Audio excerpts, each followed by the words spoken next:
आज के press meet में मैं तमाम रिपोर्टरों का इस्तकबाल करता हूँ। अल्हम्दुलिल्लाह रमज़ान के थोड़े ही दिन बचे हैं और उम्मीद करते हैं कि इंशाअल्लाह अल्लाह ताला के पास हम लोगों ने जो रोज़े रखे और जो इबादत की, अल्लाह ताला उनको कबूल फरमाए। साथ ही साथ मैं सबसे पहले बिरादरान इस्लाम को पेशगी मुबारकबाद देना चाहता हूँ।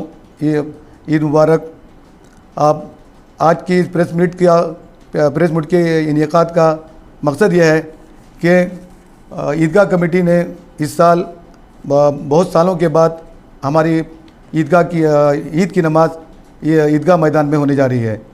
तो ईदगाह कमेटी वालों ने इस साल वहाँ की इंतज़ामी उमूर जो ईदगाह के इंतज़ामी उमूर हैं उसको संभालने के लिए, उसको सही तरीके पर अंजाम देने के लिए भटकल मुस्लिम यूथ फेडरेशन को मुंतखब करके बहुत सी जिम्मेदारी उनके हवाले की है।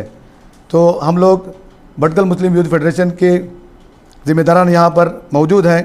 हम आवाम से ईदगाह कमेटी की तरफ से जो हिदायत हमें दी गई है नमाज के दौरान और उन अवकात में उसको सही तरीके पर अदा करने के लिए और उसको अच्छे तरीके से उस इंतज़ाम को संभालने के लिए मैं आवाम के सामने चंद हिदायत पेश कर रहा हूँ और उम्मीद करता हूँ कि इंशाअल्लाह तमाम लोगों का इस सिलसिले में ताउन हासिल रहेगा। सबसे पहले यह है, हमारा इंशाअल्लाह जुलूस 7:15 बजे जामा मस्जिद से निकलेगा।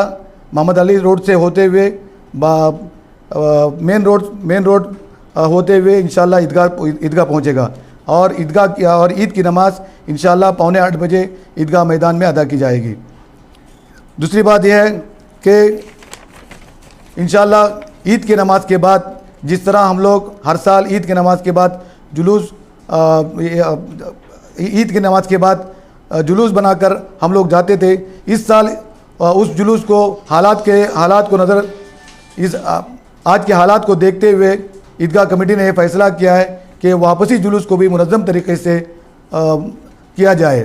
तो हम तमाम हज़रात से गुजारिश करते हैं कि ईद की नमाज़ पढ़ने के बाद तर्जुमा सुनने के बाद सीधा घर न जाएं, बल्कि हमारा जो जुलूस होगा, वापसी जुलूस होगा, वो हमारा जुलूस सर्कल होते हुए सुल्तान स्ट्रीट होते हुए जामिया मस्जिद के पास जाकर ख़त्म होगा।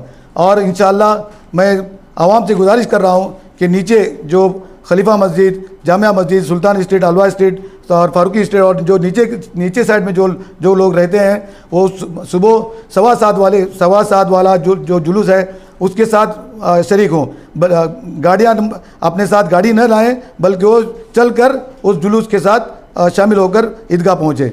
और जो हजरात ऊपर वाले हिस्से में रहते हैं, नवाज कॉलोनी के हिस्से में, मदीना कॉलोनी हिस्से में या उससे ऊपर वाले हिस्से में, अगर वो ईदगाह में गाड़ी लेकर आए तो इंशाअल्लाह वापसी जुलूस नमाज के बाद जो जुलूस होगा अपनी गाड़ियाँ जहाँ पर पार्किंग में रखने के बाद जुलूस में शरीक होकर जब जुलूस जामिया मस्जिद में जब ख़त्म होगा, हम लोग सिद्दीक स्ट्रीट में टेम्पों का इंतज़ाम किया है। इंशाअल्लाह वहाँ से जो वापस जिनकी गाड़ियाँ ऊपर रखी हुई है वो सिद्दीक स्ट्रीट से टेम्पो में बैठकर ईदगाह के बाद उनको छोड़ा जाएगा। इसलिए तमाम हज़रात से गुजारिश है कि नमाज के बाद जुलूस में शरीक होकर और इस जुलूस को कामयाब बनाएं। अब जुलूस के अंदर हम लोगों ने जो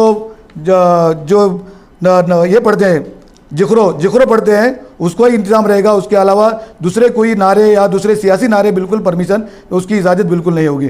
तो मैं इसका ख़ास तौर पर मैं तमाम आवाम से और तमाम नौजवानों से दरख्वास्त करूँगा कि दूसरे कुछ भी सियासी नारा, क्योंकि इस जुलूस के अंदर काजी साहबान और ख़तीब साहबान सब रहते हैं, इसलिए उनकी इज़्ज़त भी हमारे लिए वहाँ पर ज़रूरी है। इसलिए उस जुलूस के अंदर कोई सियासी नारा या दूसरे कोई नारे यहाँ पर बिल्कुल नहीं लगाए जाएंगे। हमारे मेम्बरान, हमारे फेडरेशन के ज़िम्मेदारान और उसको पूरा उसके इंतज़ाम के लिए आपके साथ रहेंगे। अगर ऐसी कोई शरारत करेगा हम लोग उसकी इजाज़त बिल्कुल नहीं देंगे। साथ ही साथ जुलूस के अंदर किसी को झंडे वगैरह लाने की भी इजाज़त नहीं होगी, वो बिल्कुल। और साथ इसी तरह जुलूस के आखिर में गाड़ियाँ भी नहीं होंगी, बिल्कुल जुलूस हमारा पैदल होगा, गाड़ियों का जुलूस नहीं होगा और जुलूस के अंदर झंडे भी बिल्कुल कोई इस्तेमाल नहीं किए जाएंगे। इसी तरह पार्किंग के लिए हम लोगों ने इस साल इंतज़ाम किया है इंशाअल्लाह कि बंदर रोड पर जो 2 रोड है उसका 1 रोड पार्किंग के लिए रहेगा। इसी तरह नूर मस्जिद को लेकर जो हमारा पुराना बस स्टैंड है, वो पुराना बस स्टैंड भी ईदगाह नमाज के वक्त में पार्किंग के लिए डिपार्टमेंट से बात की गई है।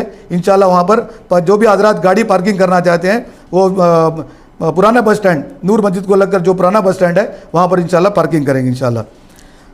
इसके साथ ही साथ ईद का मौका है। 1-2 बात मैं नौजवानों से कहना चाहूँगा कि अभी ईद की रात में हमारे बच्चे, हमारे नौजवान गाड़ियाँ तेज़ चलाते हैं ज़्यादा, और हर गाड़ी पर बहुत सी गाड़ियों पर 3-3 सवारी होती है, और उसकी वजह से एक्सीडेंट वगैरह का बहुत ज़्यादा ख़तरा होता है।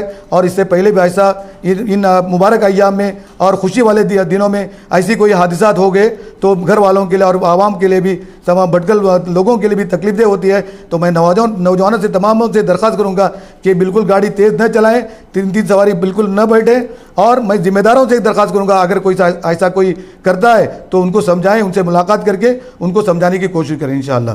साथ ही साथ एक चीज़ आपके सामने मैं बयान करूँगा कि जब इंशाअल्लाह ईद का चांद नज़र आएगा, माइक में तकबीरात होती है।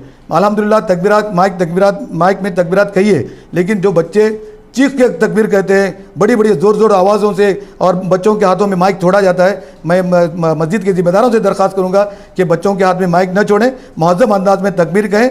और जहाँ पर बिरादरान वतन की जहाँ पर ज़्यादा तादाद है, मैक्सिमम वहाँ पर ज़्यादा बच्चों के हाथ में माइक देने की बिल्कुल उनको कोशिश न करें, उनको बिल्कुल माइक न दे दें।